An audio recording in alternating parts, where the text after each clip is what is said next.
అందరికీ నమస్కారం. రాష్ట్ర మాజీ ముఖ్యమంత్రి జగన్మోహన్ రెడ్డి గారు తిరుమల దేవస్థానం శ్రీ వెంకటేశ్వర స్వామి గారి సన్నిధిలో పరకామణిలో జరిగినటువంటి చోరీని చిన్నదిగా చేసి మాట్లాడడం, అది చిన్న చోరీ కదా అని అనడం, 72,000 విలువ చేసే అమెరికన్ డాలర్లు దొంగిలిస్తే 14 కోట్ల రూపాయలు విలువ చేసే ఆస్తులు దేవస్థానం రాసిచ్చారు కదా అని చెప్పి మాట్లాడడాన్ని తీవ్రంగా ఖండిస్తున్నాం. పరకామణి చోరీ అంటే దేవుడి హుండీలో చోరీ చేసినట్టు. భక్తులు అత్యంత భక్తిభావంతో హుండీలో వేసినటువంటి సొమ్మును చోరీ చేయడం మహాపాపం. దాన్ని ఆయన చిన్న చోరీగా అభివర్ణిస్తున్నాడంటే జగన్మోహన్ రెడ్డి గారికి కలియుగ వెంకటేశ్వర స్వామి అంటే ఎంత భక్తి, గౌరవం, విశ్వాసం ఉందో మనం అర్థం చేసుకోవచ్చు. ఆయన ఉద్దేశంలో అది చిన్న చోరీ కావచ్చు, అయితే కోట్లాది మంది భక్తుల మనోభావాలను దెబ్బతీసే మాటలుగా ఇవి ఉన్నాయి. కోట్లాది మంది భక్తుల మనోభావాలు దెబ్బతిన్నాయి.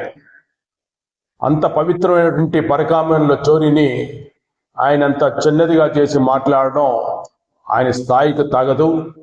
దీనికి కారణం చూస్తే ఆయనకు హిందూ దేవుల పైన గౌరవం లేదు, ప్రత్యేకంగా వెంకటేశ్వర స్వామి గారి పైన భక్తి లేదు, గౌరవం లేదు, విశ్వాసం లేదు. అందుకనే ఆయన దేవుడి మీద భక్తి లేని వ్యక్తులను, విశ్వాసం లేని వ్యక్తులను టీడీ పాలక వర్గం యాజమాన్యాన్నిగా చేసి, చైర్మన్గా చేసి అక్కడ అనేక అక్రమాలు జరిగేదానికి ఆస్కారం వచ్చిన వ్యక్తి జగన్మోహన్ రెడ్డి గారు. మనం చూసాం, జగన్మోహన్ రెడ్డి గారి పరిపాలనలో తిరుపతి దేవస్థానంలో అనేక అక్రమాలు చేసినట్టుగా మనం పత్రికలో కూడా చూస్తున్నాం. మరి ఆ చోరీకి పాల్పడినటువంటి రవికుమారే మరి నిన్న ఒక వీడియో రిలీజ్ చేస్తూ నేను మహాపాపం చేశాను, అందుకోసమే ఆస్తులు రాసిచ్చానని కూడా చెప్పడం జరిగింది.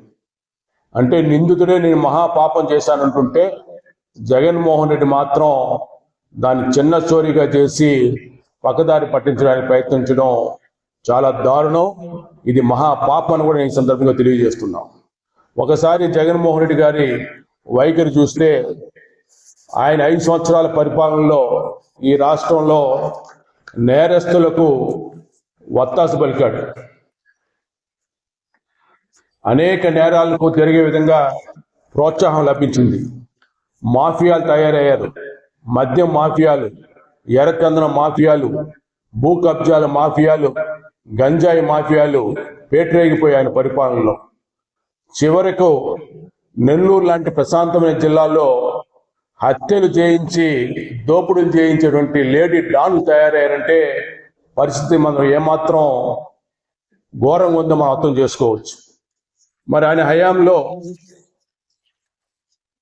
రాష్ట్రంలో హంతకులు, రేపిస్టులు, అరాచకవాదులు, దోపిడీదారులు, గంజాయి మద్యం వ్యాపారస్తులంతా కూడా విచ్చలవిడిగా పేటరేగిపోయారు. ఆయన కాడికి నేరాలు చేశారు, దోచుకున్నారు. చట్టం అంటే భయం లేదు. ఆ విధంగా బరి తెగించి మరి ఆ రోజులు అక్రమాలు చేశారు. ఎవరిపైన కూడా చర్యలు లేవు. ఎందుకంటే ఆ విధమైనటువంటి పనులు చేయడం ఒక అర్హతలాగా లభించింది వాళ్ళు. గౌరవ ముఖ్యమంత్రిగా ఏనాడు కూడా వాటిపైన స్పందించిన పాపాన్ని లేదు. కాబట్టి పై నుంచి కింది వరకు ఈ రాష్ట్రంలో నేరస్తులు పెరిగిపోయారు, శాంతి భద్రతలు పూర్తిగా దెబ్బతీసేశారు. అటువంటి స్వభావం ఉన్నటువంటి జగన్మోహన్ రెడ్డి గారు పరకామణి చోరీని చాలా చిన్నది చేసి మాట్లాడడం చాలా దౌర్భాగ్యం. దీని మీద తీవ్రంగా ఖండిస్తున్నాం. అదేవిధంగా తిరుమలలో ఇంకా అనేకమైనటువంటి అక్రమాలు జరిగాయని కూడా మన పత్రికలు చూస్తున్నాం. వీటిపైన కూడా దర్యాప్తు జరగాల్సిన అవసరం అంతా ఉంది.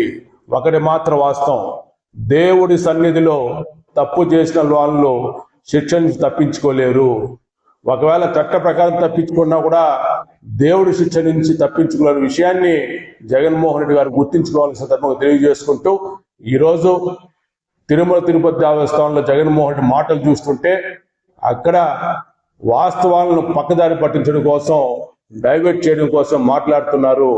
తన అనుచరులకు, తమ నాయకులకు ఎలాంటి ఇబ్బంది రాకుండా పక్కదారి పట్టించడం కోసమే దీన్ని చాలా చిన్నదిగా చేశాను మాట్లాడడాన్ని మేము భావిస్తున్నాం. దీన్ని మేము తీవ్రంగా ఖండిస్తున్నాం.